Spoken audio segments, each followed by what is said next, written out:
Siyanibingelela nonke bazalwane, nonke balaleli enilalele njengamanje. Siyanibingelela egameni leNkosi yethu uJesu Kristu, oyinkosi nomsindisi.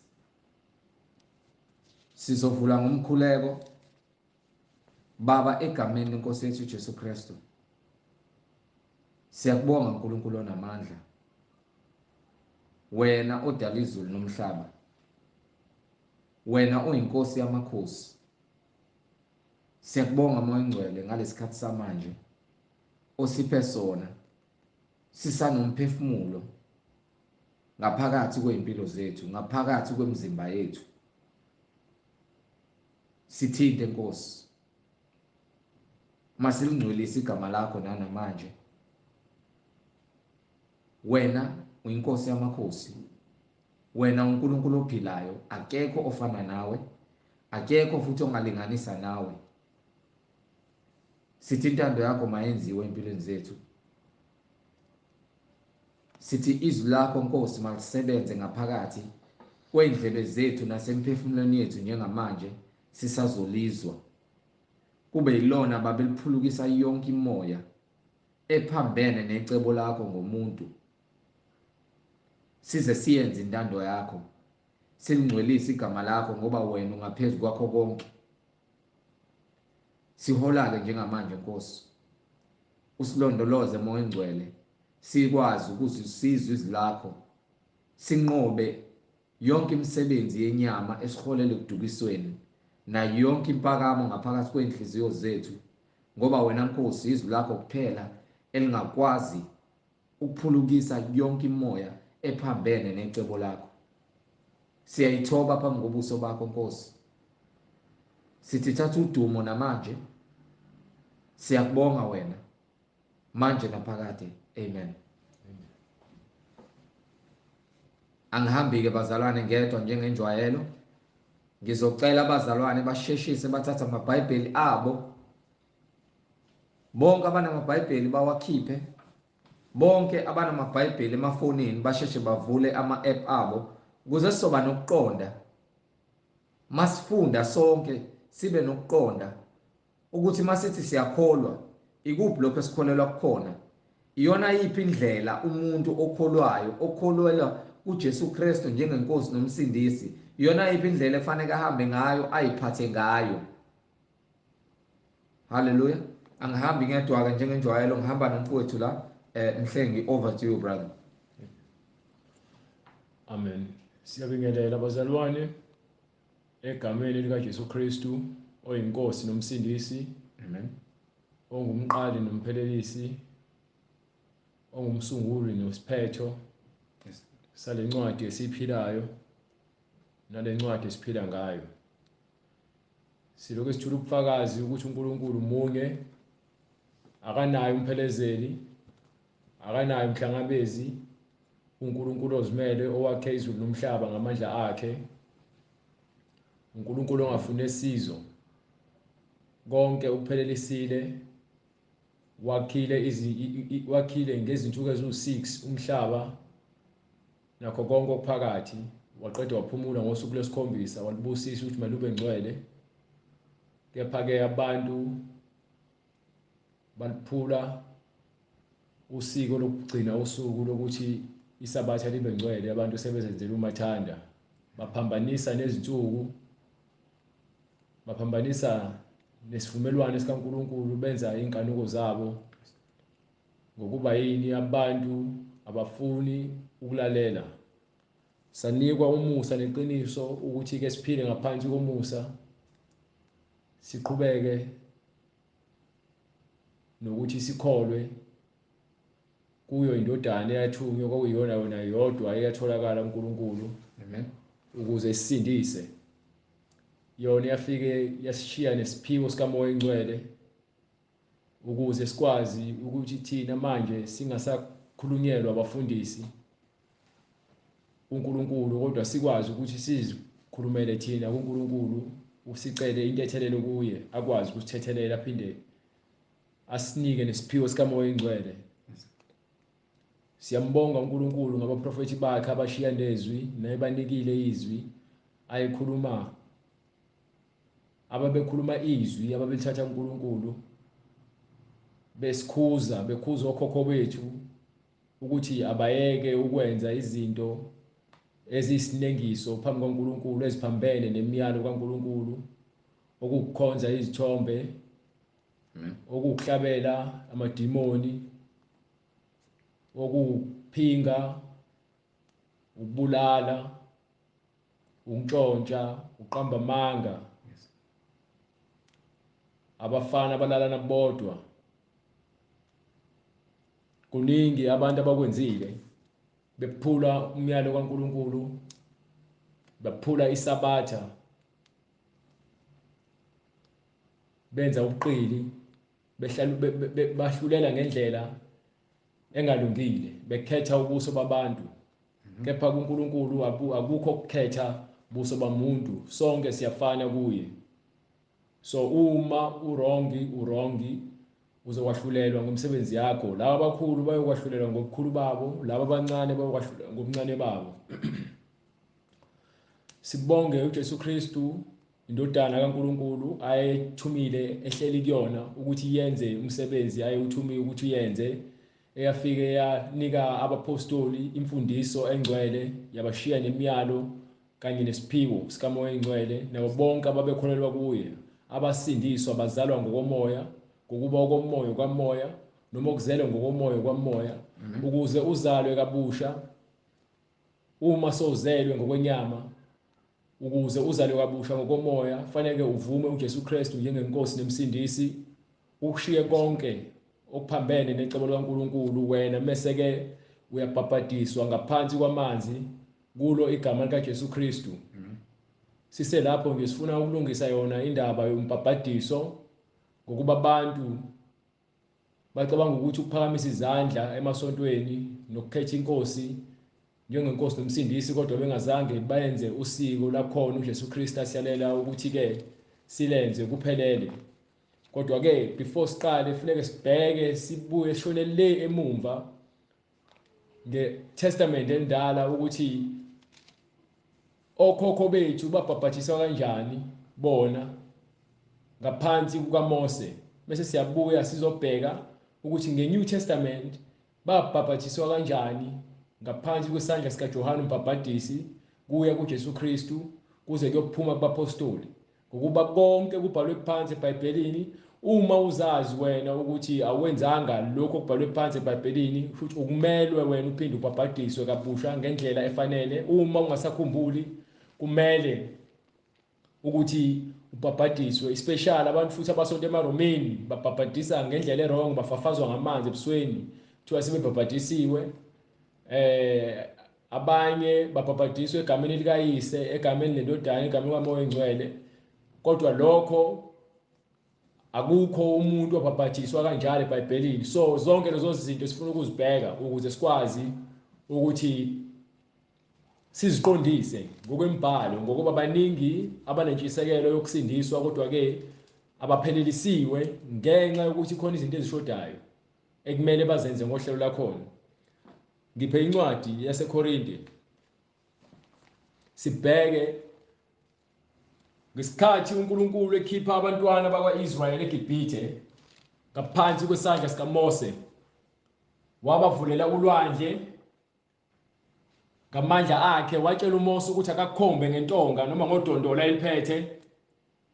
Ulwandle lavuleka lahlukana phakathi, bahamba phakathi kolwandle, bahamba enhlabathini eyomileyo, baphumela ngale. Ebusuku babeholwa inhlasi yomlilo, emini beholwa yifu. Lelo kwakuphawu ukuthi uNkulunkulu nabo indlela ebakhombisa yona ukuthi unabo ngaso sonke isikhathi. So kwincwadi yaseKorinte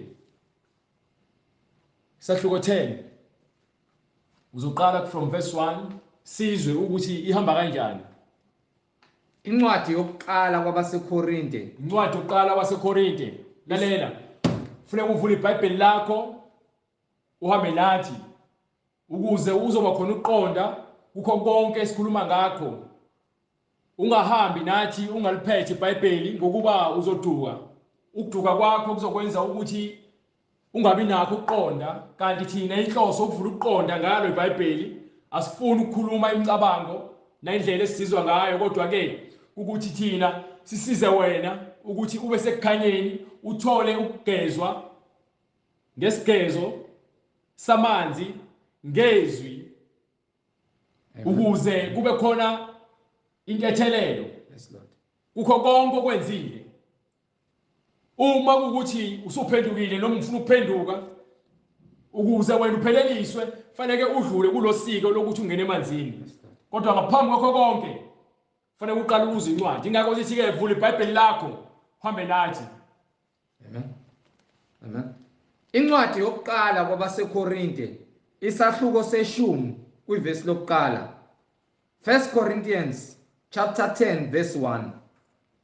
Ngokuba angithandi bazalwane ukuba ningazi ukuthi okhokho bethu bonke babephansi kwefu. Bonke okhokho babeholwa uNkulunkulu, beholwa uMose ethola umyalo kuNkulunkulu. Njengoba uMose ethola umyalo kuNkulunkulu, uNkulunkulu ubahola ngefu emini, ebusuku ubahola ngelangabi lomlilo. Haleluya. Ngokuba angithandi bazalwane ukuba ningazi ukuthi okhokho bethu bonke babephansi kwefu, bonke badabula olwandle. Bonke okhokho bethu ababengaphansi kwesandla sikaMose beholwa uMose bephuma eGibhithe, bakwa-Israyeli bahamba phakathi kolwandle, benqamula phakathi kolwandle lomile, ngokuba uMose wakhomba ngentonga lahlukana ulwandle phakathi nendawo bakwazi ukuthi bawele. Ke abaseGibhithe bayalandela, lase bamboza ulwandle, bafela ulwandle, bawelela ngale abantwana baka-Israyeli. Wabahola uNkulunkulu ehlane iminyaka ewu-40, waze wababeka emfuleni waseJordani lapho kwakumele bawele khona baye eKhanani. Ithini incwadi? Bonke bapha. Haleluya. Ngokuba angithandi bazalwane ukuthi ningazi ukuthi okhokho bethu bonke babephansi kwefu, bonke badabula ulwandle, bonke babhaphathizwa kuMose efwini, bonke babhaphathiswa kuMose, babhaphathiswa behamba noMose. Ababhaphathiswanga kuMose uqobo lwakhe, babehamba noMose, babhaphathiswa ngaphansi kwesandla sikaMose. Haleluya. Ngokunqamula ulwandle nangaphansi kwefu leli bahola elinguKristu. Bonke badla kudla kunye, bonke babedla kudla kunye komoya. Uma sithi babhaphathiswa kuKristu, incwadi izokufakaza lokho. Bonke baphuza uphuzo kunye komoya, baphuza kuphuza kunye komoya okuKristu. Ngokuba baphuza edwaleni lomoya elabalandelayo. Edwaleni baphuza edwaleni linye lomoya elabalandelayo. Idwala lelo lalinguKristu. Do you understand? Hallelujah. Ukuthi uKristu uthi I am, nginguye. Ebuza uMoses ethi ke uNkulunkulu, uma ngifika kubantwana bakwa-Israyeli eGibhithe ngithi ngithunyiwe, ngizothi ngithunywe ubani? Athi ubatshela ukuthi ngithunywe nguye. Nginguye enginguye. Lolo dwala elingunguye uJesu Kristu owayekhona nakwincwadi kaJohane. Ubatshela the same thing, bebuza ukuthi wena wawukhona ngesikhathi sikaAbraham, awawahlanganisi ngisho iminyaka ewu-50. Yes, Lord. Wena usho Abraham uyakwazi. Athi uJesu Kristu ke ngaphambi kuka-Abraham nginguye. Unguye ongunguye. Asikhulumi ngenyama, sikhuluma ngomoya ekuthiwa wawukuKristu. Lowo moya wakhuluma nabantwana baka-Israyeli eJerusalem bengaqondi, ebavula ukuqonda ukuthi ke yena uyindodana ethunyiwe, ubaba uhleli kuye, yena nobaba bayinto eyodwa. Hallelujah, hallelujah, glory to God. You understand? So uKristu wayekhona incwadi ithi ulizwi Amen. ulizwi Amen. kwaseqaleni wayekhona Yes, Lord. wayeNkulunkulu unguNkulunkulu yena lo wayekhona eqaleni okukonke okwadalwa ngaye ngenxa yakhe kukhona konke ngenxa yakhe Amen. uKristu. Do you understand? So uma kuthiwa babaphathiswa ngaphansi kwefu baphuza kumoya munye Amen. ngaphansi kwefu Yes, Lord. kulelo dwala labalandelayo elikuKristu elinguKristu. UKristu. Hallelujah. uJesu Kristu ukhona owayekhona nokhona nozayo. Yes, Lord. Igama elithi Jesu Kristu igama eligcotshwe ezulwini njengoba kuthiwa kade labakhona ngaphambi kokusekelwa komhlaba. Incwadi uNumeri isahluko 20 verse 7 uJehova wakhuluma kuMose wathi thabatha intonga ubuthe inhlangano wena noAaron umfowenu nikhulume kulo idwala eliphambi kwamehlo abo ukuba liveze amanzi. Idwala eliphambi kwamehlo abo symbolize uJesu Kristu, isymbolize uNkulunkulu okuyena onikayo konke. Amen. Njengoba ebanika amanzi ehlane ngamandla akhe. Yes, Lord. Do you understand? So even lapha kwincwadi kaJohane chapter 17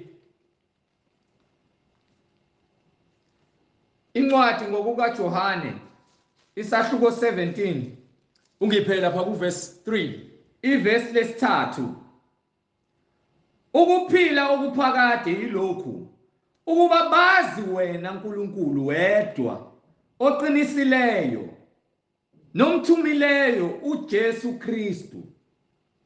Thumile uJesu Kristu uthume izwi inyama indodana izwi ehleli kuyona uJesu Kristu igama layo lo moya ohleli kulo ndodana igama lawo uJesu Kristu njengoba phinda asho kunaMoses athi ngangaziwa kubona ngoJehova uAbraham njengoba manje sengibanikele igama abantwana bakaIsrael ukuthi mina nginguJehova. uNkulunkulu waqhamuka kuMose ehlane njengesimo somlilo kusha isihlahla kodwa singashi. Yes. Amen. Wathi uNkulunkulu ke kuMose khumula imbadada ngoba le ndawo umuntu yona ingcwele. Yes, Lord. uMose wayesebheka phansi ngoba wayesaba inkazimulo kaNkulunkulu. Amen. Hallelujah. uNkulunkulu ayikho into angabiyona angafuna ukuzenza yona. Yikho into amhlulayo ukuthi abe yiyo. So uJesu Kristu unguNkulunkulu. Yes, Lord. Hallelujah. Manje ke sesibuya ke njengoba sitshela ukuthi ngeTestament endala isivumelwano esindala ngaphansi kwaMose babhabhathiswa olwandle ngaphansi kwefu. Yes, Lord. Benqamula ulwandle. Yes, Lord. So manje ke njengoba babhabhathiswa nakhona babelandelwa yili idwala lelo elalinguKristu. Amen. So uJesu Kristu useyabuya manje uNkulunkulu usekho umzimba azohlala kuona usezokwenza isivumelwano esisha ngoba uza njengesihlabelo ezoba isihlabelo esizokhipha thina kuphi ezonweni ngokuba ke ngeOld Testament noma ngeTestament endala babe hlaba izimbuzi nezimvu namajuba neinkomo. Kodwa manje sekulethwa indodana ekuyiyona kuphela kwayo ezokuthula thina ekutheni singasazenza zonke lezo zinto ebesizenza ngaphansi komthetho kaMose. Amen. Amen. So uNkulunkulu uthe siyakhila indodana yafika indodana yazalwa. Yes, Lord.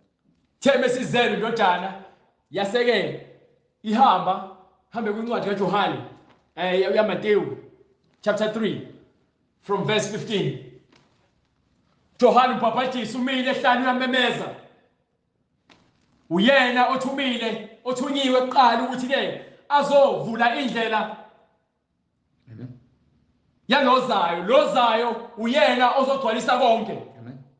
So yena uzolungiselela inkosi ukuthi ifike izinto zazo sesilungisiwe ukuze ifike iqondise. Uzome ufana umuntu ozomemezela ukuthi inkosi yeza, wozani kodwa phendukani ezonweni zenu ukuze nize enkosini, ukuba ngeke nize enkosini ke ningaphendukanga. So mina ngizonibhabhadisa ngamanzi kube kuphela, kodwa lozayo uzonibhabhadisa ngamanzi nangomoya oyingcwele nangomlilo. Yes, Lord. Hallelujah. Do you understand? Amen. Hallelujah. Incwadi ngokukaMathewu. Incwadi kaMathewu Isahluko sesithathu. isahluko sesithathu Verse lokuqala. verse 15. Verse 15. Hallelujah. uJesu waphendula wathi. Uhlehle uqale noma ku-12. Hallelujah. Incwadi ngokukaMathewu isahluko sesithathu verse 13. Khona uJesu evela eGalile. Yes sir. Wafika kuJohane eJordani ukuba azobhabhathiswa nguye. Kepha uJohane wamalela wathi, yimi engiswela ukubhabhathiswa nguwe, wena uza kimi na? uJesu waphendula wathi kuye, vuma kalokhu ngokuba kusifanele ukugcwalisa kanjalo ukulunga konke. Before ufike la uhambe uqala phakathi verse 1. Hallelujah. Uzongifundela khona usuku ugcina phakathi verse 3. Amen. ngokukaMathewu isahluko sesithathu verse 1. Yes sir. Ngaleyo mihla kwavela uJohane umbhabhathisi. uJohane umbhabhatisi akushiwo ukuthi uJohane wavula ibandla lakhe. No. So uma wena ibandla lakho libizwa ke ngeBaptist Church, kodwa futhi anibhabhathisi ngendlela efanele, nibiza igama ngeBaptist Church, alikho ibandla eBhayibhelini ekuthiwa ke iBaptist Church.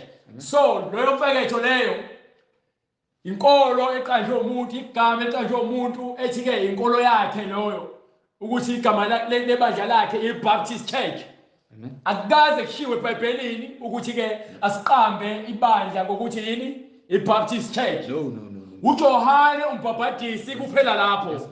Umsebenzi wakhe ukufika amemezele abhabhadisa abantu kube ukuphenduka. Eshumayela ehlane uJohane eJudiya wamemezela ehlane eshumayela eJudiya ehlane phendukani, etshela abantu ukuthi abaphenduke ngokuba umbuso wezulu ususondele. uJohane umsebenzi wakhe awuthunyeliwe uNkulunkulu ukuthi ke azomemezela abantu ukuthi ke abaphenduke. Phendukani ngokuba umbuso wezulu ususondele. Yezo lonto leyo umsebenzi kaJohane yilowo. Akushiwo ukuthi asiqambe isonto elibizwa ngokuthi iBaptist Church. So uma wena usonto esontweni elibizwa ngaloyo nto leyo, phuma lapho ngokuba isonto lamanga. Lelo sonto liyafana nomuntu wesifazane othi muhle kodwa ufake inwele zokufakelwa, uzonda inwele zakhe. Amen. Yezo lonto leyo uyaziqamba into angeyona. uNkulunkulu uthi ungcwele. Abantwana bakhe babengcwele. uJesu Kristu noJohane Mbhabhatisi bashumayela ivangeli lokuthi ke asibe ngcwele. Hallelujah, hallelujah, glory to God. Hallelujah. Ngoba nguye akhuluma ngaye umprofeti uIsaya. uIsaya wakhuluma ngoJohane umbhabhatisi ethi ke izwi lomemeza ehlanu lithi lungisani indlela yenkosi. lithi ke qondisani indlela yabani yenkosi. qondisani indlela yenkosi. Nenze imikhondo yayo. Nenze indlela zenu zithi iqonde zibe zithi thwi. Nenze imikhondo yayo iqonde. Indlela zenu ziqonde njengothi lomkhondo. Izwi incwadi uIsaya isahluko 40. uIsaya 40 verse 3. Yes sir. Izwi lomemezayo uJohane umbhabhatisi before afike uIsaya wayesekhulumile ngaye. Nangu uIsaya nangale kwincwadi yakhe uyaconfirm ukuthi ke nangu ozayo engithi ngaye ke izwi limemeza lithi lungisani ehlane indlela kaJehova. uIsaya waprofetha ngoJohane umbhabhatisi. uJohane umbhabhatisi wasigcwalisa isiprofession ukuthi afika amemeze ehlanu. Akushiwo ukuthi ibandla uIsaya zanga indaba abantu bangaqamba ibandla ngoIsaya. Yes. Ayikho lonto le. Waye bengaqamba ibandla ngoJeremiah ngoba yikho lento yabo. Ayikho lento eyenzayo abaprofeti bakaNkulunkulu laba akushiwanga ukuthi ke asiqamba amagama ngabo. akukho neyodwa incwadi eBhayibhelini ngikuqamba ibandla ukuthi ke ibandla likaIsrael akushiwongo ukuthi asiqambe ukuthi ibandla likaIsrael ibandla likaJesu Kristu. Izwi limemeza lithi lungisani ehlane indlela kaJehova. Lungisani ehlane indlela kaJehova. Nihlelembe oqwathulini. Nihlehla kubili niqondise indlela zenu. Umgwaqo kaNkulunkulu. Yes sir. Umgwaqo kaNkulunkulu wethu. Zonke izigodi ziyakuphakanyiswa. Bonke abaphansi bazophakanyiswa. Zonke izintaba namagquma. Bonke labaphakemeyo kuyakwehliswa. Bazokwehliswa. You understand? Hallelujah, glory to God. Namagebhugebhu ayakuhlelenjwa. Izifebe, iziphingi, amasela, yilabo okuthiwa amagebhugebhu. Yes Lord. Bazokuhlelenjwa baqondiswe. Babuye amaphoyisa agwazisa abantu. Abameli abahlulela ngendlela engafanele. Amajaji noma abahluleli abahlulela ngendlela engafanele. Nemigoqigoqi iyakuba yithafa. Bonke abantu kufanele baqondiswe babe flat, babe smooth. Iyona ndlela kufanele babe yiyona leyo indlela eqondile encane bahambe ngayo umyalo kaNkulunkulu. Inkazimulo kaJehova. Inkazimulo kaJehova iyakubonakaliswa. Iyakubonakaliswa inkazimulo kaJehova uJesu Kristu. Yonke inyama ikubone. Inkazimulo kaJehova indodana uNkulunkulu ayihleli kuyona le ayakhe esibelethweni somuntu wesifazane uMaria. Wayakha ngaphandle kokuthi ke kuhlangana umuntu wesilisa nomuntu wesifazane. Wazakhela yena yedwa. Wafaka imbewu laphaya. Lo mbewu leyo ngamandla akhe enkazimulo yakhe ingane leyo ngane yaphuma igama layo kuthiwa ke indodana le uIsaya akhuluma ngayo wathi ke kwincwadi kaIsaya chapter 7 verse 14 uNkulunkulu uyakwenza isibonakaliso. Yes Lord. Intombi yakuzala indodana. Yes Lord. Noqamba igama layo lithi Emmanuel. Amen. Fika futhi ingilosi kwincwadi kaMathewu kwincwadi yakho Isaiah chapter 9 and 6 yathi ke siphiwe indodana sisalela indodana. Yes Lord. Umbuso uzoba semahlombe ayo uzoba umluleki. Yes Lord. Aphinda uNkulunkulu ongonaphakade. Yes Lord. You understand? uJesu Kristu lo. So uma ke inkazimulo yavela bonke abantu bayibona ilo nyama leyo uNkulunkulu ayihleli kuyona inkazimulo babe ngabona uNkulunkulu babebona inkazimulo. Hallelujah, glory to God. Yonke inyama hallelujah iyakubona kanye. Yonke inyama iyakubona iyabona inkazimulo kaNkulunkulu. uJesu Kristu uyinkazimulo kaNkulunkulu. Ngokuba umlomo kaJehova ukhulumile. Ngokuba umlomo kaNkulunkulu njani? Ukhulumile. Saqedile isiprofethi sagcwaliswa. You understand? So ngesikhathi ke sememeza uJohane 5 usiyafika uJesu Kristu usememeza uJohane kule ncwadi le kaJohane yaMathewu chapter 3 verse 15 wasekuza uJesu Kristu eza kuyena uJohane lapha ke umbhaphathisi esehlane. Incwadi ngokukaJohane isahluko sesithathu verse 15. Yes sir. uJesu waphendula wathi kuye vuma kalokhu ngokuba so hlehlaya kuqala lapha 12 futhi vile sicacise. Amen. Verse 13. Khona uJesu evela eGalile. uJesu waqhamuka evela eGalile. Wafika kuJohane eJordani. eJordani umbhaphathisi le khona ebhaphathisa khona abantu egama engashiwanga ukuthi igama likabani ebabhaphathisa ngamanzi kube ukuphenduka.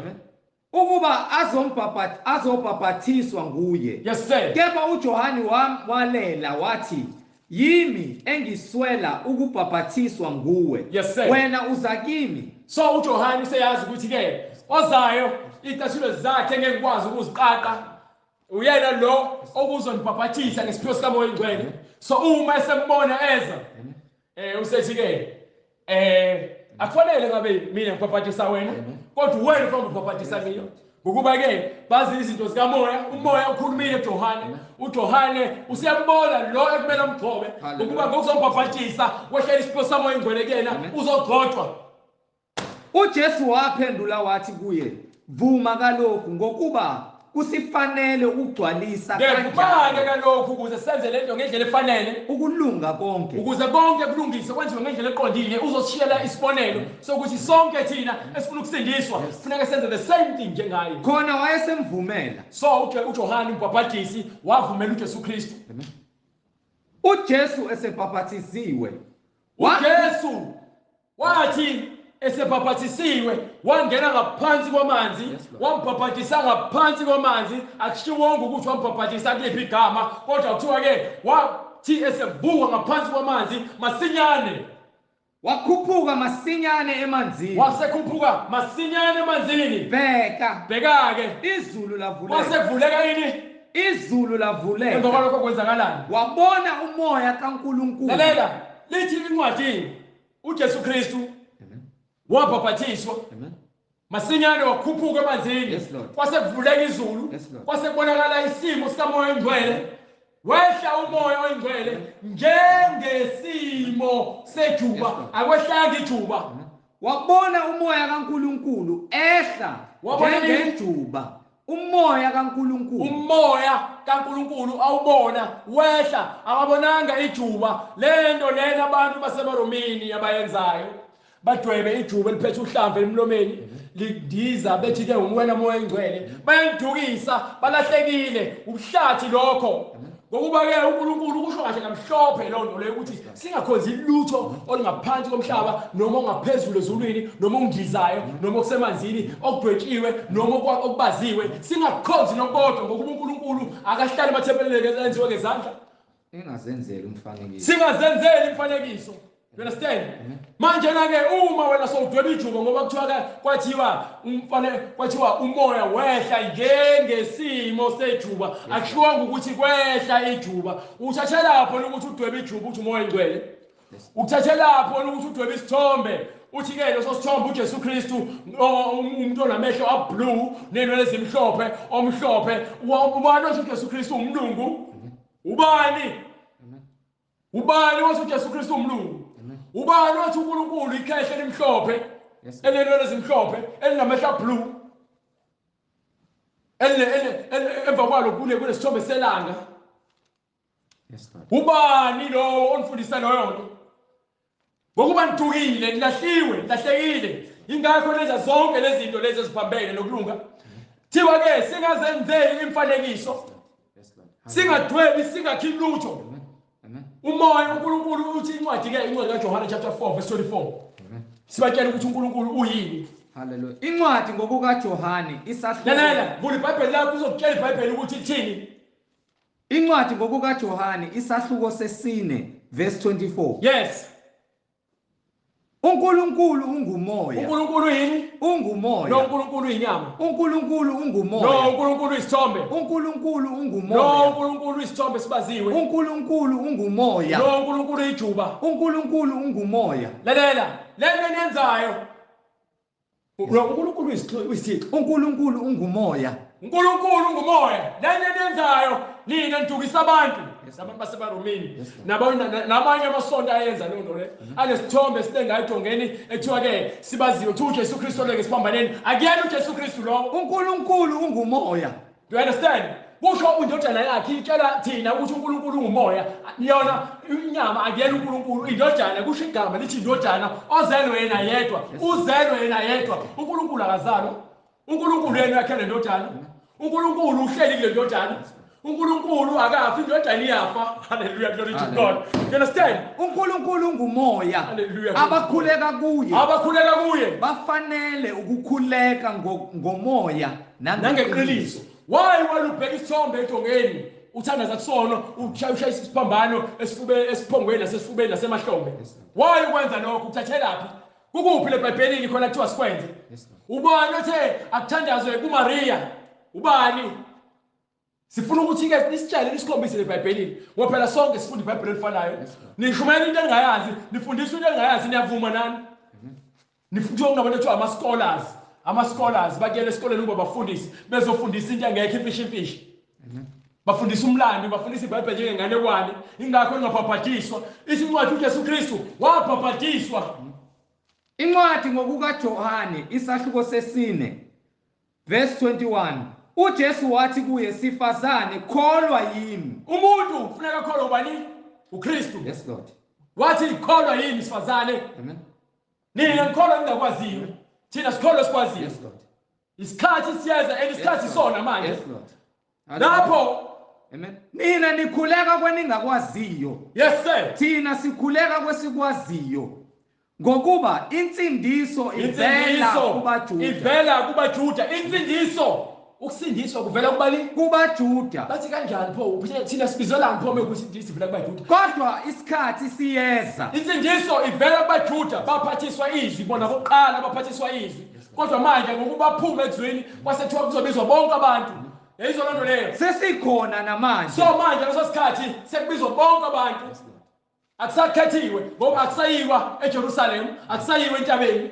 Sekukholwa ngeqiniso, kukhona uthandaza kumoya ngeqiniso nangokukholwa. Lapho abakhulekayo, Ngokuba bonke abakhulekayo, abaqinisileyo, umuntu okhuleka ngokuqinisileyo, umuntu ozinikele. bayakukhuleka kubaba, Bayakhuleka kubani? kubaba, Ngoba bakhuleka ezithombeni. bayakukhuleka Ngoba kubaba, bayakukhuleka kwizithixo. bayakukhuleka Ngoba kubaba, bazokhuleka lapha ejubeni. bayakukhuleka kubaba Bayakhuleka kubaba ngomoya ngomoya nangeqiniso, nangeqiniso. Khuleka kubaba ngomoya, ngomoya, nangeqiniso, ngomoya. nangeqiniso. Thatha lesithombe sakho osuke esidongeni. Thatha lesikipha sakho esinesithombe ethi uJesu Kristu ulahle lapha kude. Ngokuba Jesu uNkulunkulu, Kristu akekho emhlabeni, akekho umuntu osho ukuthi uJesu Kristu. ngokuba uNkulunkulu ufuna uNkulunkulu ufuna labo abakhuleka kuye, abanjalo, abakhuleka kuye ngokomoya nangeqiniso. Hallelujah. So zonke lezi thombe nazo shisana leyo nto leyo. Yes, Lord. You understand? Yes, Ngokuba imibhalo yasitshela ukuthi ke singakholwa lalela incwadi kaLeviticus.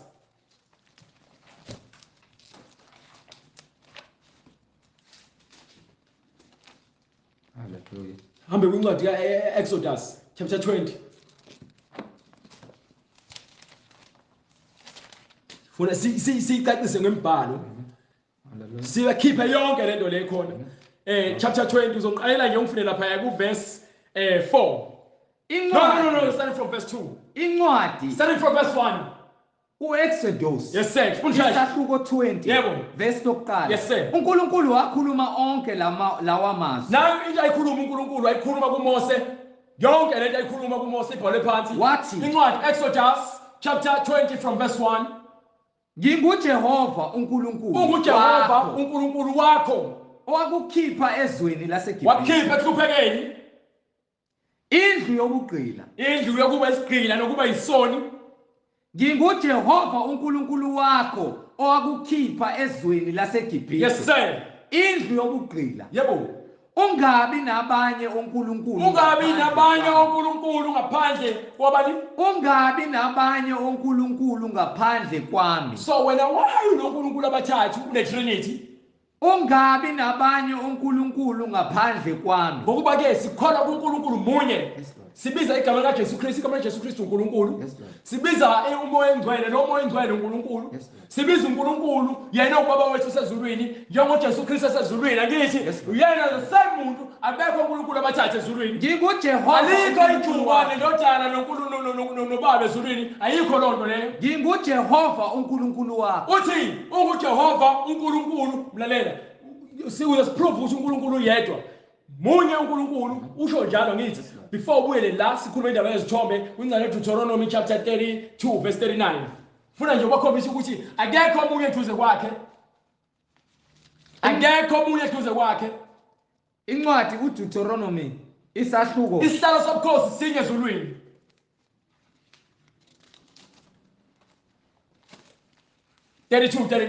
Hallelujah. Incwadi uDeuteronomy isahluko 32. Yes sir, funa shayisha. Verse 39. Yebo. Hallelujah. Verse 29 bazalwane. Why? Oh.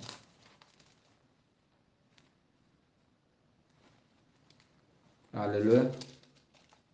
Incwadi uDeuteronomy isahluko 32 verse 39. Bonani manje ukuthi mina, yebo mina, Bonani manje ukuthi mina, yebo mina, nginguye. Yes sir. Akekho uNkulunkulu ngaphandle kwakhe. Akekho omunye uNkulunkulu ngaphandle kwakhe. Yes, Lord. So indaba yeTrinity ayikho. Yes, Lord. Ngoba ayikho futhi eBhayibhelini iTrinity. No. Ukuthi kwathiwa egameni likaYise, egameni likaDala, ngoba ngingasho ukuthi iTrinity leyo. Umuntu ofundisa lo nto leyo. Yezwa lo nto. So sicela ukuthi uNkulunkulu ke uthini ngokukhoza izithombe. Yes, Lord. Incwadi Exodus chapter 20 from verse 2. Incwadi uExodus isahluko 20 siyaqhubeka kuverse 2. Yes sir, fundisha. Ungabi nabanye onkulunkulu ngaphandle kwami. Singabi nabanye uNkulunkulu ngaphandle kwakhe. Ungabi nabanye onkulunkulu ngaphandle So kwami. umuntu uNkulunkulu olujongena namathiseliwe noma izithombe ezigcwele udonga abanye uNkulunkulu laba kuyena lo nkulunkulu osimkhonzayo. Ungazenzi. Uma wena ushisa impepho ubiza amadlozi akuyena uNkulunkulu leyo. Ubiza izinto zakhele wena amadimoni akho owabizayo awubiza uNkulunkulu. Ungazenzeli. Umuntu ofile asenasabelo. So umuntu onethombe edongeni ungazenzeli izithombe ezibaziweyo. So ungitshela kanjani ukuthi isithombe sikaMaria edongeni wena? Nomfanekiso okusezulwini ngaphezulu. Umfanekiso owusezulwini khona inkanyezi, khona ilanga, khona inyanga. So kuthiwa ke umfanekiso walozo zinto awunakuzikhonza wena. Nomfanekiso okusezulwini ngaphezulu. Yes sir, okokuqala lokho okunye nokusemhlabeni phansi. Awunakwenza isithombe somuntu ushembe akayena uNkulunkulu. Awunakwenza isithombe somlungu lapha edongeni uthi uJesu Kristu. Akuyena uJesu Kristu, awuzakwenza isithombe sejuba uthi ke umoya engcwele, akuyona umoya engcwele. Lonto leyo ithathu ishisa ngokuba isitsheliwe ukuthi lezo zinto singazikhonzi. Ngokuba ithi incwadi ke uJesu uNkulunkulu ungumoya, nabo bakholwa kuye bakhuleka ngokomoya nangeqiniso. So uma unezithombe wena ukhonza izithombe. Nokusemanzini phansi. Uma esemini lakho babuza bengafuni ukuzikhipha lezo zithombe, phuma lapho. Phuma. Nokusemanzini phansi komhlaba. Akukho umuntu ozoyithatha izilwane lezo fish noma ngabe yini uzoyinamathisela ukhonze yona uthi ke uNkulunkulu ngoba naku yinhle phambi kwamehlo akho uyethanda, wakhe isithombe uthi uzothandaza kuyona, wakhe isithombe ngoBuddha neindlovu nazo zonke izilwane lezi nithi nikhonza zona. Ungazikhothameli. Ningazikhothameli, ungazikhonzi. Izithombe imfanekiso wezilwane ezezulwini, izinto ezezulwini nasemhlabeni ngaphansi kwamanzi. Singazikhothameli, singazikhonzi ngokuba mina Jehova uNkulunkulu wakho. Ngokuba uNkulunkulu njani? Ngokuba mina Jehova uNkulunkulu wakho nginguNkulunkulu onomhawu. Ngihambela ububi bawoyise kubantwana kuso isizukulwane sesithathu nesesine. You understand? Isiqalekiso esanikwa okhokho sahleli labantu bamanje bangafuni ukukholwa iqiniso. Sabantu abangafuni ukwamukela iqiniso kaJesu Kristu. You understand? So buyela ngale ncwadi kaMathewu esibatshela ukuthi ke uJesu Kristu wabhaphathizwa kwasekwenzakalani. Chapter 3 verse 16. Incwadi ngokukaMathewu isahluko sesithathu. Yes sir. Verse 16. uJesu esebhaphathisiwe wakhuphuka masinyane emanzini. Bheka izulu lavuleka. Kwasevuleka izulu, umoya kaNkulunkulu ehla njengejuba. Umoya kaNkulunkulu wehla njengani? Njengejuba. Kwehla ngejuba, kwehla njengejuba. Eza phezu kwakhe. Weza phezu kwabani? KukaJesu Kristu. Weza phezu kwendodana umoya engcwele wahlala kuyena. Ugcwele umoya engcwele. Umoya engcwele ngesikhathi esanabafundi bakhe babengakawuthola umoya engcwele ngokuba wawukuyena wayesahamba nabo umoya engcwele. Kwakumele ke kuqale kukhazimuliswe indodana bese kuba ukuthi ke indodana iyakhushula ezulwini, kugcwala ubufakazi bokuthi ke ngempela umoya engcwele ukuyena, nabo bese bamukela isiphiwo sikamoya engcwele ngesikhathi esasibekiwe. You understand? So fika lapho. Bheka kwavela izwi ezulwini. Base kuvuleka ke izwi livela kuphi? Bheka kwavela izwi ezulwini. You understand? Lithi lo uyindodana yami ethandekayo. So kwavela izwi ezulwini lathini ke? Lona ke uyindodana yami ethandekayo. Uyindodana yami. Lo engehlele kuyena, ngahlala kuyena. Uyindodana yami ethandekayo. Ngithokozile ngayo. Yes Lord. Do you understand? Yes, Lord. So uma sekhonjalo ke bese siyahamba ke sekuncwadi kaJohane chapter 3 from verse 3 noma from verse 1 ngesikhathi uNicodemus esefika kuJesu Kristu mathupha esefuna ke manje usebonile izibonakalisa azenza uJesu Kristu. Wasuka uNicodemus washiya abanye abangabaholi bakhe nabo eJerusalem wenza uJesu Kristu ebusuku enyenye. Uma efika kuJesu Kristu uzozifakazela naye ufuna ukwazi kahle ukuthi ke kwenzakalani ngawe, sithini isimo sakho Jesu Kristu. Hallelujah. Ngiphe incwadi ngokukaJohane isahluko sesithathu. Yes sir. Verse lokuqala. kwakukhona umuntu kubaFarisi. kwakukhona umuntu kubaFarisi, umuntu uNikodemu. lo khona abaFarisi lo ubani igama lakhe, uNikodemu igama lakhe. Yes, sir. Isikhulu sabaJuda. uyisikhulu, uNikodemu uyisikhulu sabani, uyisikhulu sabaJuda. njengoba isikhulu sabaJuda futhi uhamba nabaFarisi. Kodwa ke abaFarisi abamfuna uJesu Kristu, bengamfuna uJesu Kristu. uNikodemu uyakholelwa ngemsebenzi kaJesu Kristu ukuthi ngempela lo uthunyiwe, so akafuni kodwa ukuphumela obala kulabo abanye nabo, ngokuba ke uthanda ukwenzela abantu izinto, Kwakukhona ufuna umuntu. ukubukeka kahle emehlweni abantu. Ingakho abanye benu bengafuni ukuphuma emabandleni enu, ngokuba ke bakunika isikhundla, nidla imali ndawonye. Nina ke uyasaba ngokuba ke leso sikhundla leso wasinikwa ngokuthi ke uyisihlobo, nokuthi ke uyasaba ukumela iqiniso, ngokuba yini ke uweak, awufuni ukuthi ke ugcwaliswe ngeqiniso, ngesiphiwo sikamoya engcwele, umoya weqiniso. So ingakho ingafuni ukuphuma kulamabandla, ngoba ke nithembekile, nenzela ukukholwa, nikholelwa ukuthi ke nifuna ukubukeka kahle emehlweni abantu. Senimlahlile uNkulunkulu nakulahla ukuba neqiniso, ngenxa yokuthi ke nifuna nje ukuthi ningabukeki nabantu ongabe bamaxoki. Uyixoki ukuhlala lapho ulazi iqiniso, uyixoki uphiciphiki. Kwakukhona umuntu kubaFarisi. Yes, sir. uNikodemu igama lakhe. Yebo. Isikhulu sabaJuda. Lowo ke weza kuye ebusuku. Weza nini? Weza kuye ebusuku. Yes, sir. Wathi kuye, Rabi, siyazi ukuthi ungumfundisi ovele kuNkulunkulu. Uthi sesiyazi ukuthi nabo abanye bayavuma. Bambulala nje bayazi ukuthi unguye. Ingakho ethi siyazi ngokuba yena omunye wabo laba abangamfuni uJesu Kristu. Amen. Ngokuba akakho ongenza lezi zibonakaliso ozenzayo. Akekho umuntu ongenza lezi zibonakaliso ezenziwa uJesu Kristu uma uNkulunkulu engenaye. So uShembe akanayo uNkulunkulu, ngokuba ke ufundisa into engekho. Uthi abantu abahlabela amadlozi, uthi abantu abagcinisa abatsha bangadlili into eseshisayo ngomgqibelo, bagcinisa zonke izinto ekuthiwa singasazenzi eBhayibhelini. Emva kwalokho basheshe abafazi nga2, bayashada, bayadivoza, babeka izihluthu. Lithi iBhayibheli akufanele indoda ibe nenwele ezinde. So sifuna ukwazi ukuthi ke lokhu nini enikufundisana nithathelaphi, ngokuba ke nithi nani uShembe nishumela ngani, nimbiza ngoNkulunkulu wenu nina abantu bakaShembe. Bese nisemva kwalokho ke uShembe wavula amehlo abantu, wabeka ubhoko phansi, waqhekeka amanzi. Senimenza uMoses, senimenza uJesu Kristu, nimenza konke. Hallelujah, glory to God. Nizonibona ukuthi nithukile, ikhuluma ngento engayazi engekho eBhayibhelini, ngokuba ke konke okhulunywa ngoJesu Kristu. Umprofeti uIsaya wakhuluma ngoJohane wafika. Umprofeti uIsaya wakhuluma ngoJesu Kristu, uJesu Kristu wafika. Asikaze simbone uShembe ekhulunywa ngaye, akaveli uShembe eBhayibhelini. Akaveli nakweyodwa incwadi. Okhombisa kona ukuthi ke nina nikhonza okudaliweyo kunomdali. Yayizwa indaba.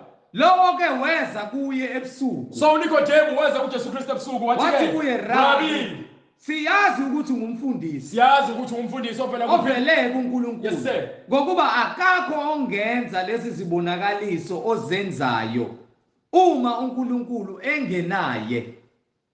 uJesu waphendula wathi kuye, ngiqinisile ngithi kuwe. Lalela-ke uJesu Kristu ubhaphathisiwe, uJohane ubhaphathisi. Engonile lutho. Azangone. Ngeke ukuthi ke uthi asenze okufanele, kugcwalise konke kwenziwe ngendlela efanele. Wakwenza lokho ngokuba sonke kufanele silandele inyathelweni zikaJesu Kristu. Hallelujah, glory to God. So uma esefika kuNikodemu, uNikodemu uza ngokungazi kodwa uyakholwa emsebenzi kaJesu Kristu. So uJesu Kristu uzomcacisela ke manje kunina nonke enithi ke nisindisiwe. Naphakamisa izandla nathini, ngiyamukela inkosi ngomsindisi, ngiyisoni, washo umthandazo wezono, waye emaromini bakufafaza ngamanzi kwathiwa in the name of the Father, in the name of the Son, in the name of the Holy Ghost. Bedlala ngabe kufafaza ngamanzi ebusweni, waxa usindisiwe. But still usahlele ezonweni zakho, uyaphuza, uyajola, uyantshontsha, uyaphinga, uqamba amanga, umbulali, usifebe, wenza konke okuphambene nezinto ezifundiswa eBhayibhelini, ukhonza izithombe onkulunkulu abathathu neTrinity. Yonke leyo nto leyo ayikho eBhayibhelini. Do you understand? So manje ke uthi Jesu Kristu ke ngokuba ke mina ngifaka ngaphansi kwamanzi, ngenza usiko njengoba kwakushiwo ukuthi ke mina ngizofika ngizokhulula abantu ezonweni zabo. Nayi ke indlela abantu ekumele bahambe ngayo yile uJesu Kristu ayichazela uNikodemu. Uma ungazange wenze lokho okubhalwe laphansi, wema ukukholwa kwakho nokusindiswa kwakho akuphelele Uyize. uyashoda Uyize. awuthetheleliwe izono zakho Uyize less. ngokuba lokho kusho uJesu Kristu siyakukholwa ikona okumele kwenzeke ingakho sishumayela ke intshumayelo yokuphenduka ubhabhatiswe egameni likaJesu Kristu kube Ukuthethelela kwezono zenu. sowuphendukile wabhabhatiswa wasuyathethelelwa Khona niyakwamukeliswa. mase emva kwaloko sowuthetheleliwe sowuzokwamukeliswa isiphiwo sikamoya ongcwele yayizolonto leyo uJesu waphendula kuye wathi ngiqinisile ngithi kuye. uJesu Kristu wakhuluma noNikodemu wathi-ke ngiqinisile ngithi kuwe Uma umuntu engazalwa ngokusha uma umuntu engazalwa kabusha angeke ubone umbuso kaNkulunkulu. lalela angithi-ke babephila ngaphansi komthetho kaMose so manje ngizobakhulula indlela yokukhulula ukuthi uzalwe kabusha ukuba-ke ngeke usagxotshwa ngamatshe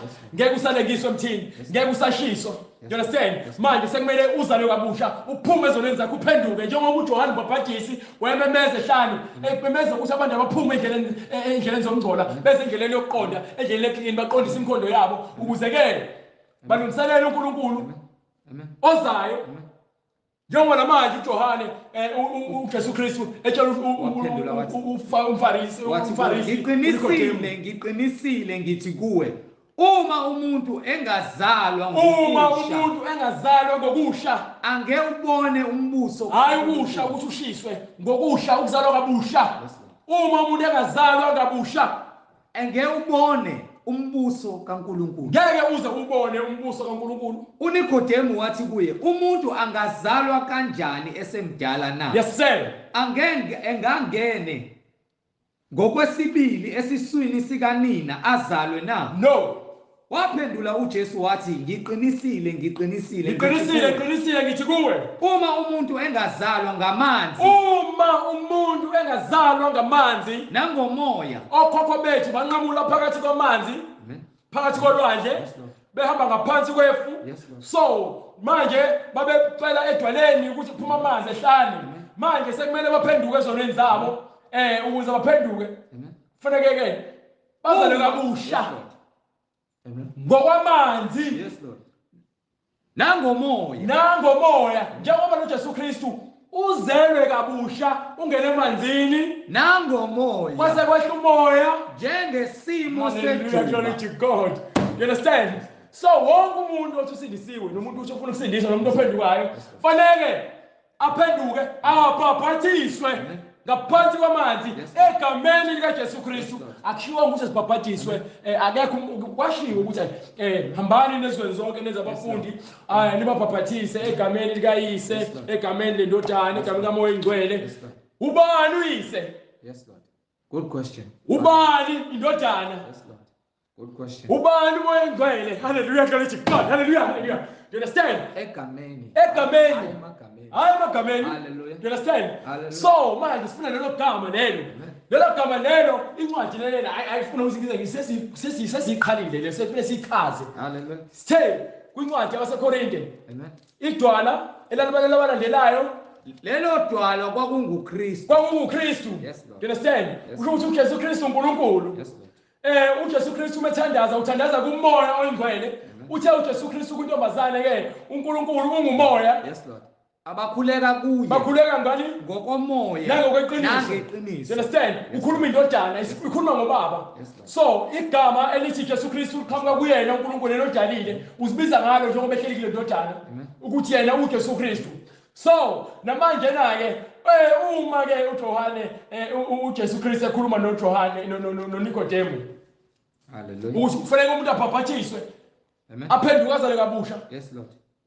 Ingoba wonke umuntu kufanele azalwe kabusha njengoba kubhalwe phansi eBhayibhelini. So ngesikhathi ke eseqedile uJesu Kristu ukutshela uNikodemu ukuthi umuntu ufanele azalwe ngokwamanzi nangokomoya. So kwase kufika isikhathi sokuthi kuye uJesu Kristu abethelwe uthe bese betheliwe wase kufika isikhathi sokuthi avuse ethuneni wafika wahlala insuku ezu-40 emhlabeni wavula ukuqonda kubapostoli bakhe nabafundi bakhe wahlala nabo insuku ezu-40 wasemva kwaloko ku-Acts chapter 1 verse 9 gijima incwadi yezenzo isahluko sokuqala verse 9 verse 9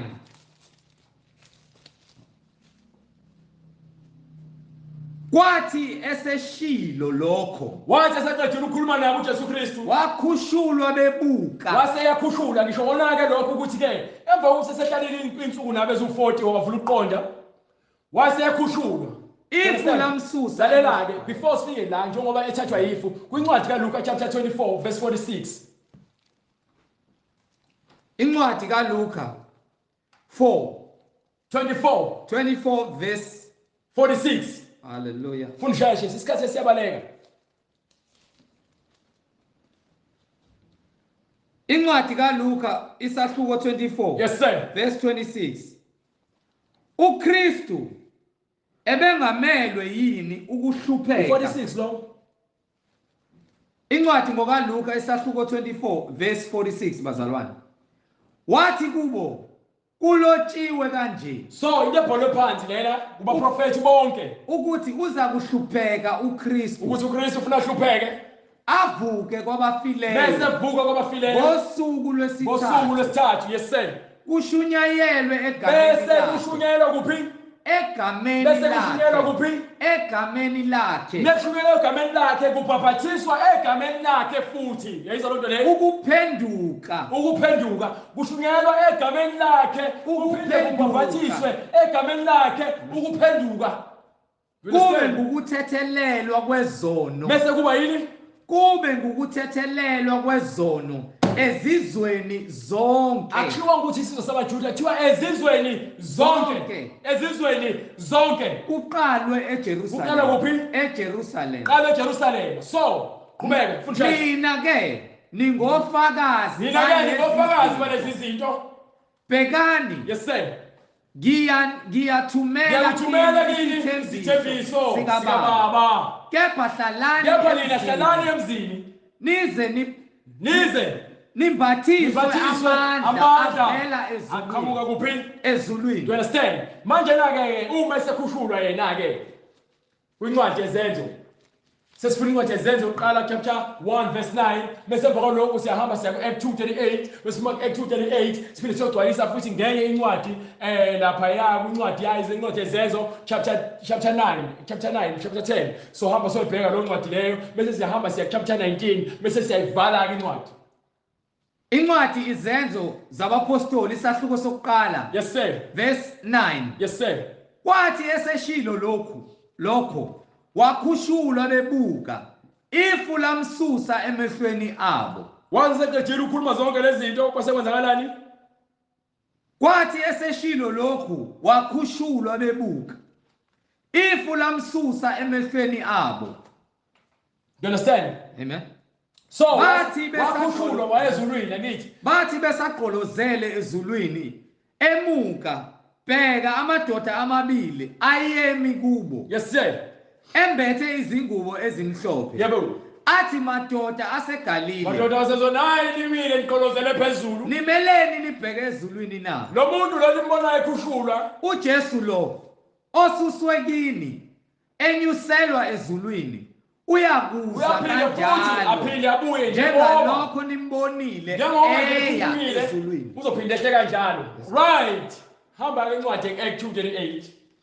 so manje na-ke sesiza kuyona indaba yombhabhathiso amen ukuba-ke nencwadi kaMarku chapter 16 verse 15 ithi-ke abakholwayo kuyomele babhabhathiswe bebe sebebonakala ngokuthi bathola iziphiwo sikamoya ingcwele babonakala ngokuthi-ke bakhuluma izilimi bakwazi ukuthi bathi bephuza okubulalayo bangafi bagcobe izinyoka bagcobe usathane yizwa loo nto leyo bakhipha amadimoni egameni likaJesu Kristu you understand so manje na-ke the seyiphelile yonke loo nto leyo esabatshelela uJesu Kristu zonke izinto ekumele zenzeke waseyakhushulwa wayezulwini ithemba esekhushulile wayezulwini kwasekufika-ke isikhathi sokuthi manje abapostoli balinde eJerusalem bathi belindile ngosuku lwePentecost uPentecost akulona ibandla usuku lwePentecost usuku noma isonto lezidlo akusilona ibandla so ibandla lakho mabizwa ngePentecost lolo bandla ibandla lamahlathi phuma lapho ngokuba-ke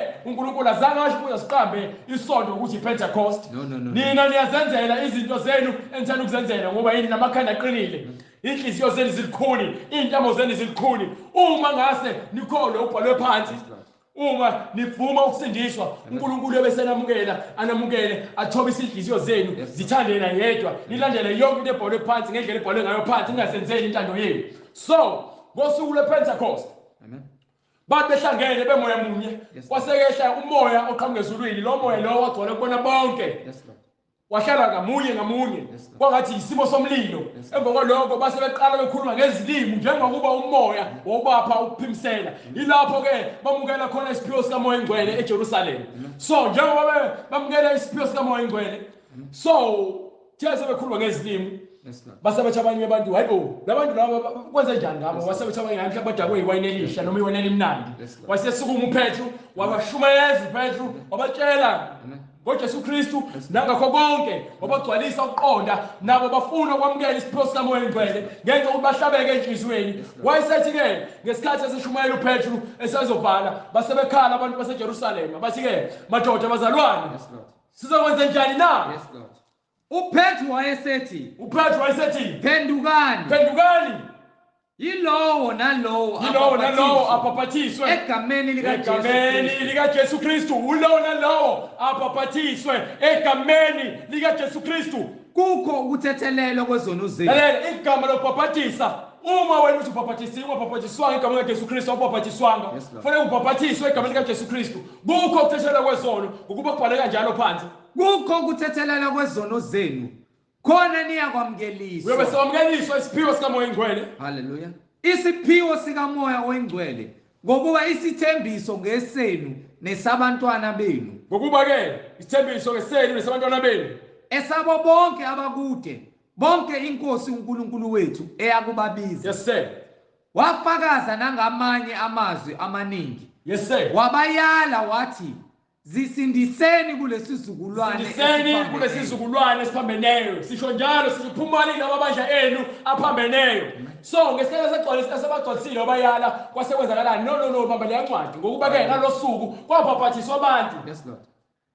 Ngakho abalamukelayo izwi labo abamukela izwi lakhe. Yes sir. Bapapathiswa. Basebenza njani? Bapapathiswa. No bafafazwa ngamanzi. Bapapathiswa. No baphakamisa izandla basho umthandazo wezono. Bapapathiswa. Kwenezelwa ngalowo muhla abantu abangakanani? Abantu kungathi izinkulungwana ezintathu. Understand? Abantu ababaphathiswa ngalosuku kwangathi izinkulungwane ezintathu. Understand? So manje la ke sebabaphathisiwe abantu egameni likaJesu Kristu abangankulungwane ezintathu. Uhambe kwincwadi chapter 10. Ngifuna uqale lapha ya ku verse 21. Incwadi Izenzo zabapostoli isahluko 10. No. uPetru ngichaza before ngoba ngiyafuna isibani isikhathi sesishaya. uPetru wayesehleli elambile bemenzela ukudla esalambile kwasekwehla umoya engcwele wangena emoyeni. Kwasekwehla ishide limhlophe nemakhono 4. Kwasekuvela zonke izinhlobo zezilwane. Lezo inhlobo zezilwane zirepresenta zonke inhlobo zezizwe zabantu abakhona emhlabeni. You understand? Umoya engcwele wasehlela kuyena wamvezela lokho wathi deke ukuthi lokho kuvela ngoba yini. Emva kwesikhathi wayesekuphinda futhi kuvela umoya kwehla umoya kwindoda yayikholwa ekuthiwa uCornelius. So leyo ndoda leyo kwathiwa ke ayihambe ithumela abantu bobiza bani uPetru wabuya zobacacisela ngesimo sikamoya engcwele. So lamadoda lawo ahamba afike aya le ethunywe khona afike lapho ethunywe khona afike abiza uPetru noma madoda lawo wabona ehlele lapha ezantsi wasithi umoya engcwele ke hamba labo bantu labo ungabuzi lutho uhambe nabo. Nangempela uPetru wasehamba wakubona. So ngesikhathi uPetru ehambe yakubona wasehamba nabo labantu laba waya kuye uCornelius bese ufika lapho umfundela verse 32. Hallelujah. Noma uqale verse 30. Hallelujah. Start from verse 25. Verse 25. Yes sir. Hallelujah. Fundisha. Kwathi ukuba angene uPetru uCorneliyu wamhlangabeza wawa phansi ngasezinyaweni zakhe wakhuleka. Kepha uPetru wamvusa wathi uPetru wayesemkhuza sukuma nami ngingumuntu nje Thunyiwe uPetru akayena uNkulunkulu emjayeza umpostoli uyamkhuza ukuthi ungamkhonzi mina. So labantu ababapostoli manje bafuna bona ukwenziwa uNkulunkulu bakhonzwe bona ngaphezulu koNkulunkulu bazenze uNkulunkulu bona. uPetru uyasikhombisa umpostoli ukuthi yena akufanele kube khona indoda ezoguqa phambi kwenye indoda iguqa ngamadolo ifole ngekhanda phansi ithandaza leyo ndoda. No, nami ngingumuntu nje. thina singabantu sonke siyafa. Esakhuluma naye wangena wafumana abaningi ababebuthene. Yes sir. Wayesethi niyazi ukuthi akuvunyelwe ukuba umuntu ongumJuda angane ahambelane nowesinye isizwe, kepha uNkulunkulu ungitshengisile ukuba ngingasho nangoyedwa ukuthi unechilo. So uNkulunkulu uyamtshela manje njengoba noPetru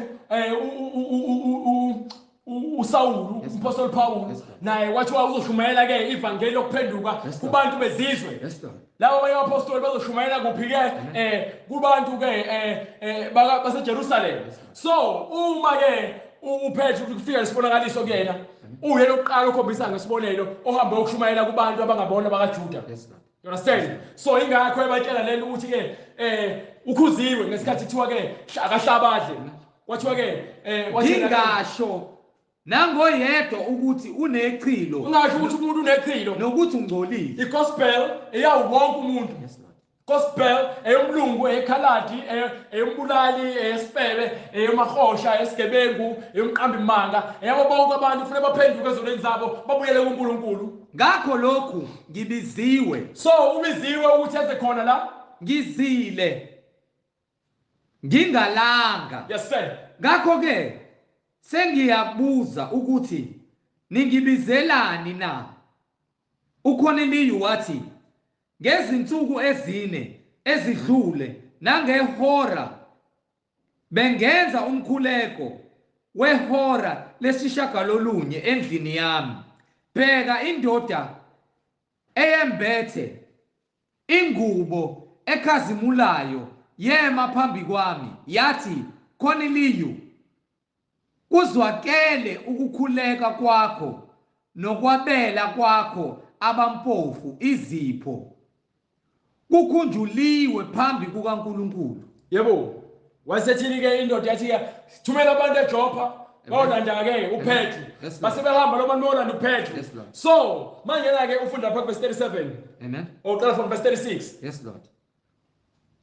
Walithumela izwi. Start from verse 34. Amen. Khona uPetru wavula umlomo wathi, yes sir. Nembala ngiyabona ukuthi uNkulunkulu akabheki ubuso bamuntu. uNkulunkulu akakhethi ubuso bomuntu. Hallelujah. Ufuna bonke abantu baphendukile. Ukuba kuyona inhloso yakhe ukuthi abantu babhubhe. Kodwa ezizweni zonke omesabayo nowenza ukulunga. So kubona bonke abantu abakhona emhlabeni ngokuba ke uKhoneliyu lo wayindoda emesabayo uNkulunkulu wayethandaza ebopha ibhande epha nabantu abahluphekile lokho nakho abela abantu ukuze nabo bathole kuloko nakho. So uNkulunkulu wayeseyizwa imithandazo yakhe ingakho wazibonakalisa kuyena ngesimo sezilwane ezavela eshidini wathi akahlabadle. Wathi uPetru ke mina ngidli into engcolile. Wathi uNkulunkulu ungathi ingcolile ungathi into engikunika yona ingcolile. Yes Lord. So uma eza kuyena uKhoneliyu akayena umJuda kodwa manje ivangeli uNkulunkulu uyazibonakalisa kuyena njengoba ethi umthandazo wakhe uzwile ngoba yini ukhombisile ukumesaba. Yes Lord. Ingakho incwadi ithi besaba uJehova ugcina imiyelo yakhe. Le ndoda le iyakholwa imsabile uNkulunkulu egcina imiyelo yakhe. uNkulunkulu wazibonakalisa kuyona. Yes Lord. Yes Lord. You understand? So manje na ke njengoba uPetru esafika uzogcwalisa lokho ukuthi iGospel eyawo wonke umuntu ayikhethile.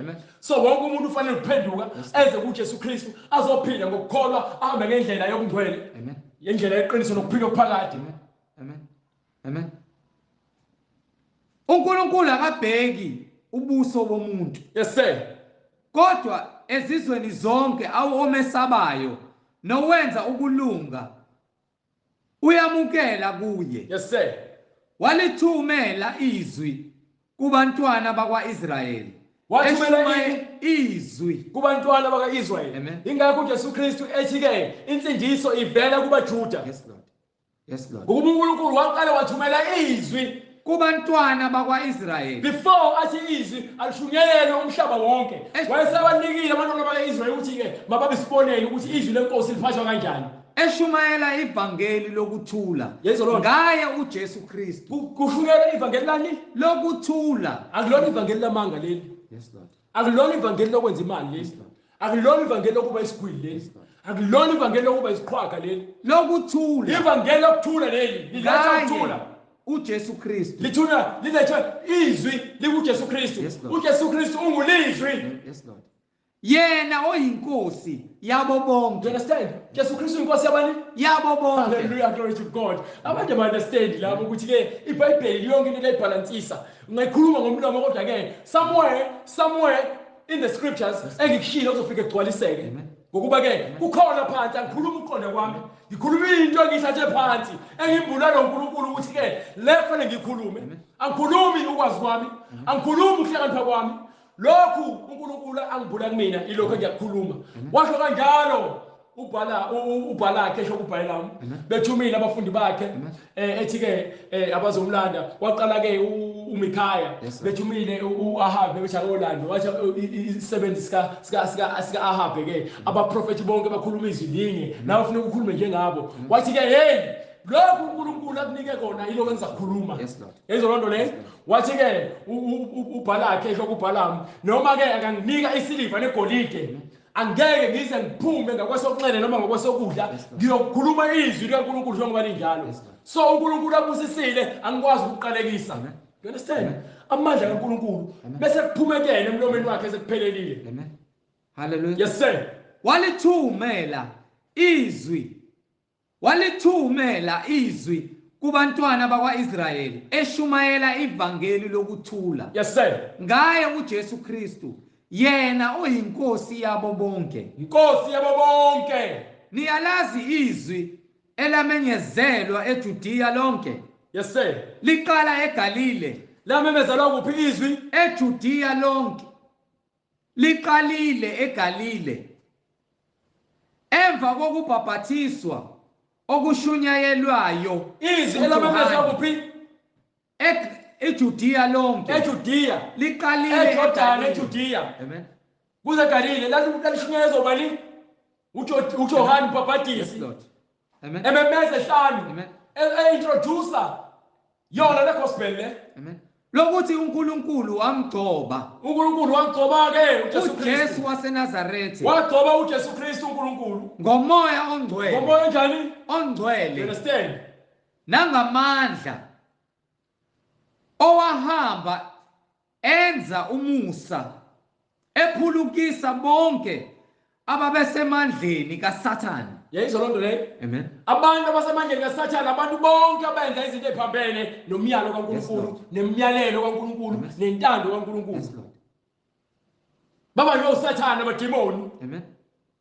So uJesu Kristu wayinikwa amandla onke ukuthi abephulukisa bonke abantu ababanjwe imoya emibi. Amen. Levangeli leli elokukhulula abantu bonke ababhajiwe. Yes Lord. Imoya emibi. Imoya yemanga, imoya yokufeba, imoya yokuqamba yokuba abaphindi, imoya yokubulala, imoya yokuntshontsha, imoya yokufisa izinto zabanye abantu, imoya yokuthanda izinto zabantu. Yezwa lonto leyo. Understand? Imoya yokuba isitabane. Yes Lord. Yaphulukiswa kuyona. Amen. Glory to Jesus. You understand? Hallelujah. So, qhubeka. Ngokuba uNkulunkulu wayenaye. uNkulunkulu wayenayo sonke isikhathi. Nathi singofakazi bezinto. Hey, umpostoli lokho ebelesela uthina singofakazi uJesu Kristu wabatshela nina ngofakazi. Amen. Bezinto zonke. Uma ushumela ngoJesu Kristu uthula ubufakazi azenzayo ezweni labaJuda. Yes sir. NaseJerusalem. Yena abambulalayo bemphanyeka emthini. Bengafuni ukuvuma iqiniso. Loyo uNkulunkulu abantu abafuna ukwamukela iqiniso ibona labo abambulala. Bamphanyeka. Wathi uNikodemu ukubona ke siyazi. Yes Lord. Yes Lord. Siyazi. Yes Lord. Uma siyazi akakhulumele na yedwa. Ukhulumela nabo abaFarisi labanabo. Kodwa ke still bambulala bamphanyeka emthini. Ngokuba kweka kumele bagcine besigcwalisile isiprofeto. Qhubeka baba. Lowo uNkulunkulu wamvusa ngosuku lwesithathu So ke uJesu Kristu wavuswa ngosuku lwesithathu inkazimulo yakhe wakhushulela phezulu ezulwini. wamnika ukuba abonakale Yes sir.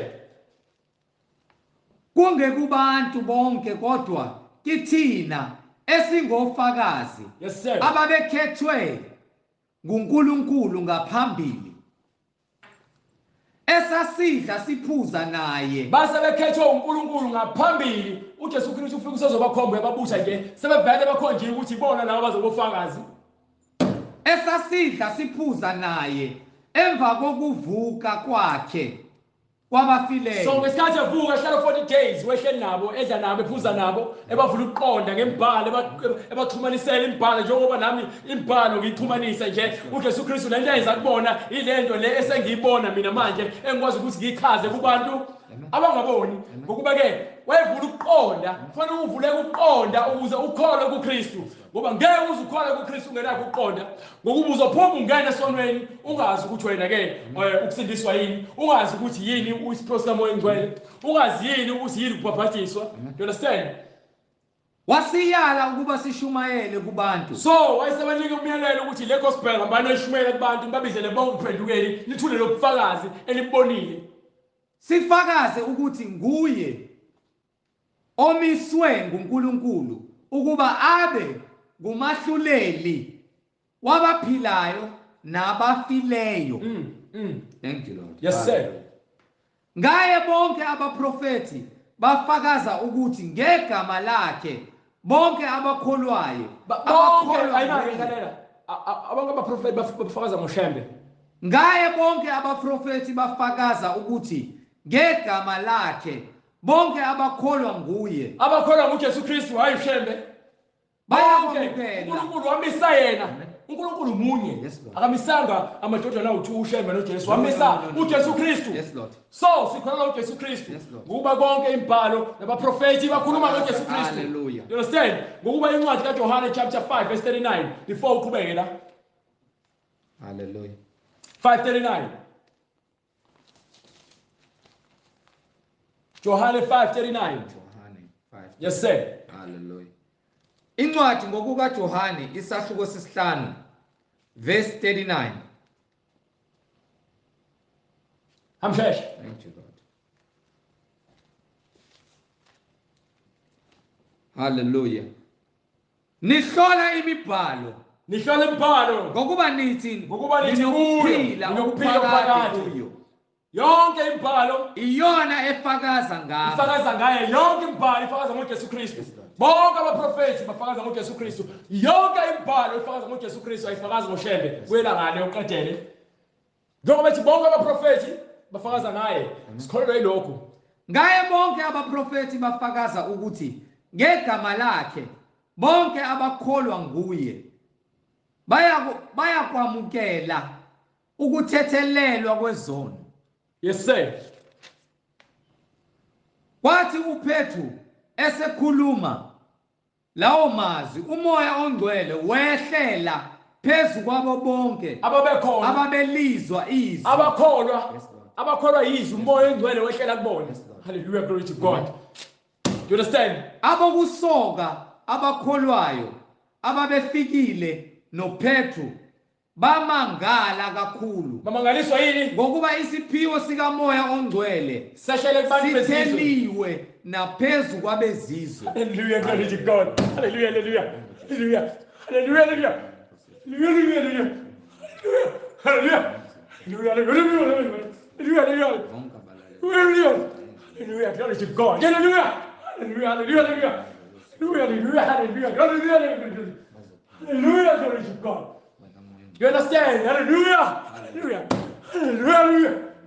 Hallelujah, hallelujah. Hallelujah, glory to God. Hallelujah, hallelujah. Hallelujah. Hallelujah, hallelujah. Hallelujah. Hallelujah, glory to God. Hallelujah, hallelujah. Sphiwo somoya engcwele esababonke inkosi uNkulunkulu eyakwabiza. Hallelujah, glory to God. You understand? Pendukani. Yilowo nalowo abhaphathiswe egameni likaJesu Kristu. kukho ukuthethelelwa kwezono zethu. Khona niyakwamukeliswa. Khona Isiphiwo sikamoya you understand?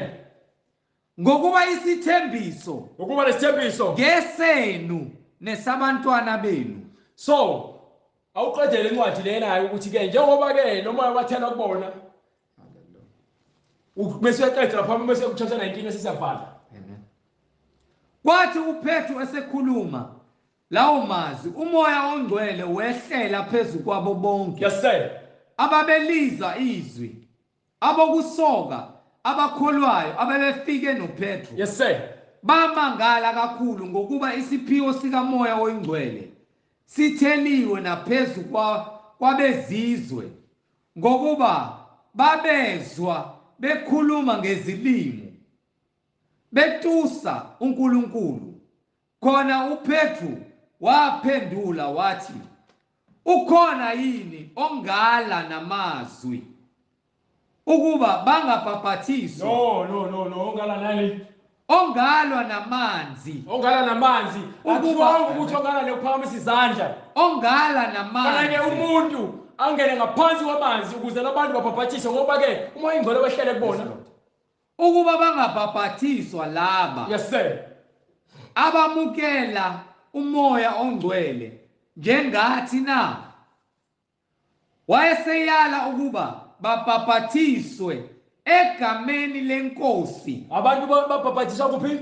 Egameni lenkosi. Ubhaphathiswa egameni likaJesu Kristu noma ubhaphathiswa egameni lenkosi. Wabani abanye babhaphathiswa egameni lenkosi? Hambe kwincwadi yakhe, incwadi yezenzo chapter 19 from verse 1.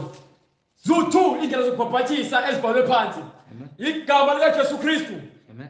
Hayi igama lenkosi uJesu Kristu no. Egameni likaJesu Kristu. Awu-edi. Amen. Emva kwalokho egameni lenkosi uJesu. Amen. You understand? Amen. Incwadi izenzo isahluko 19 verse 1. Yes sir. Kwathi uApollo eseKorinte uPaul wafika eEfesu. Yes sir. Esedabulile emazweni angasenhla wafumana abafundi abathile. Wasehlangana abafundi abathize umpostoli Paul. Babekholwa kodwa laba bakholelwa kumbhaphathiso kaJohane wokuphenduka kuphela. Abakozwa ngoJesu Kristu owesiphiwo sikamoya oyingcwele. So bahlangana naye umpostoli Paul. Kwenzakalani? Wathi namukela yini umoya ongcwele mhla nikholwayo. Mhla nikholwayo na. Bathi kuye, qhabo asizwanga nokuzwa ukuba kukhona umoya ongcwele. Babengakozwa. Yes Lord. Ngomoya ingcwele ngoba bagcina ngokubhaphathiswa. Yes Lord. Ngaphansi kokuthi baphenduke kuphela, ngaphansi kombhaphathiso kwabani kaJohane. Wathi pho nabhaphathizelwa kukuphi na? Base bethi kukho ukubhaphathiswa kukaJohane. Base bethi ke babhaphathiswa kuphi? Kukho ukubhaphathiswa kukaJohane. Yes sir. uPaul wayesethi uJohane wabhaphathisa kumbhaphathiso wokuphenduka. Yes sir. Ethi kubantu mabakholwe nguye obeza kuza emva kwakhe kungukuthi uJesu. Bathi ukuzwa lokhu babhaphathiswa egameni lenkosi uJesu. Babhaphathiswa kuphi? Egameni lenkosi uJesu. Ubhaphathiswa egameni likaJesu Kristu noma ubhaphathiswa egameni lenkosi uJesu. Magama awuthula ubhaphathiswa kona noma indlela eziwu2 ubhaphathiswa ngazo. Ayikho enye indlela ebhaliwe ukuthi abantu babhaphathiswe ngayo. Ababhaphathiswa ngayo ekuthiwa babhaphathiswa. Lalela, ekuthiwa babhaphathiswa. Babhaphathiswa egameni likaJesu Kristu. Abanye babhaphathiswa egameni lenkosi uJesu. Kuphela lapho. Act 2:38. Act 2:38. Incwadi yezenzo isahluko sesibili. Yes sir. Verse 38. Yebo. uPetru wayesethi pendukani yilowo nalowo abhaphathiswe egameni likaJesu Kristu kukho ukuthethelelwa kwezono zenu.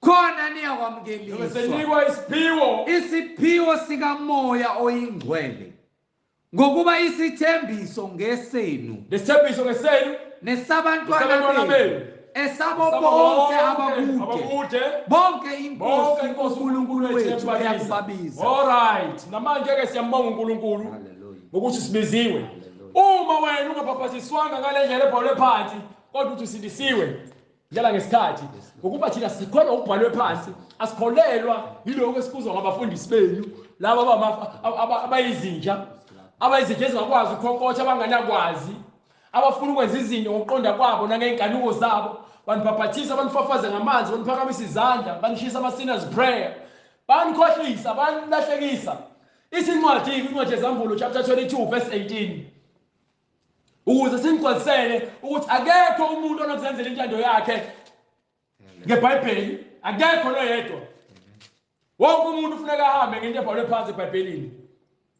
Incwadi isambulo isahluko 22 verse 19.